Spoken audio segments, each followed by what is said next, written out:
Ladies and gentlemen, I would like to welcome you in Thessaloniki, the second largest city and the second largest periphery in Greece, and if you allow me to say, the most beautiful one. And of course, I hope you will have a very interesting stay here with us and very useful conclusions with this very interesting meeting. And you will allow me to address you in Greek from now on. Αξιότιμες κυρίες και κύριοι, αγαπητοί προσκεκλημένοι, φίλες και φίλοι, με ιδιαίτερη χαρά και τιμή δέχτηκα την πρόσκλησή σας να παραβρεθώ στο τρίτο διεθνές συνέδριο που διοργανώνει η Strategy International με το εξαιρετικά ενδιαφέρον θέμα μια νέα εποχή στο χώρο της ασφάλειας μέσω της παγκόσμιας ανάπτυξης. Θέλω αρχικά να συγχαρώ τη Strategy International, τα μέλη και τον πρόεδρό της, τον κύριο Μάριο Ευθυμιόπουλο, για την πυκνή και πολυπίκυλη δράση που έχουν αναπτύξει, εξετάζοντας και καλύπτοντας πεδία. Αυτό μάλλον τρελάθηκε το...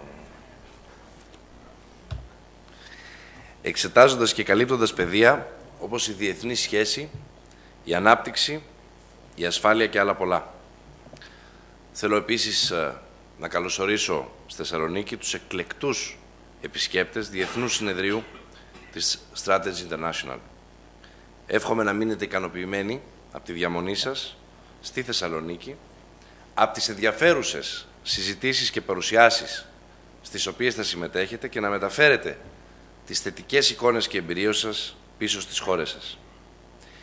Και δράτω με της ευκαιρίας να σταθώ στη σημασία που δίνουμε τόσο προσωπικά όσο ο Αντιπεριφερειάρχης της Θεσσαλονίκης, αλλά και συνολικότερα ως Αντιπεριφέρεια Θεσσαλονίκης, από την πρώτη κιόλας στιγμή στη διεξαγωγή και φιλοξενία συνεδρίων που συγκεντρώνουν διεθνές ενδιαφέρον. Πρώτον, γιατί τα θέματα όπως είναι η ασφάλεια, η ανάπτυξη, είναι υπερτοπικής, υπερεθνικής σημασίας και αντιμετωπίζονται μόνο μέσα από την ανάπτυξη διμερών και διεθνών συνεργειών.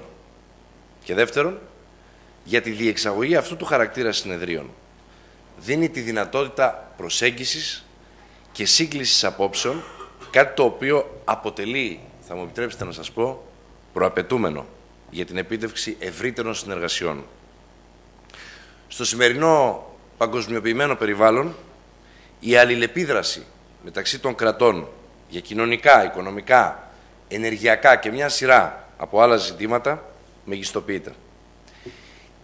Η ομφαλοσκόπηση, ο εθνοκεντρισμός και οι περιχαρακώσεις οδηγούν σε αδιέξοδα. Η συνεννόηση, η σύμπραξη, η συμπόρευση είναι τα μόνα ασφαλή μονοπάτια στην πορεία προς το κοινό μας μέλλον. Όσο πιο γρήγορα το κατανοήσουμε αυτό, τόσο αποτελεσματικότερα θα αντιμετωπίσουμε τις προκλήσεις και τα προβλήματα που παρουσιάζονται.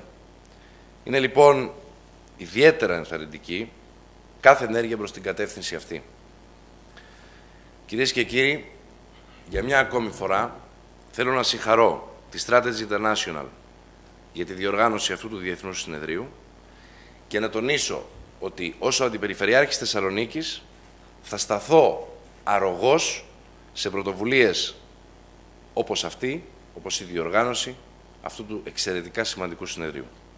Περιμένω λοιπόν, κύριε Ευθυμιόπουλε, με ενδιαφέρον τα συμπεράσματα του συνεδρίου αυτού και να ξέρετε, και το ξέρετε καλά, ότι βρίσκομαι εδώ για να στηρίξω με όλες μου τις δυνάμεις, εγώ και όλη η ομάδα της Περιφέρειας Κεντρικής Μακεδονίας και της Αντιπεριφέρειας Θεσσαλονίκης, τις προσπάθειές σας. Σας ευχαριστώ πολύ.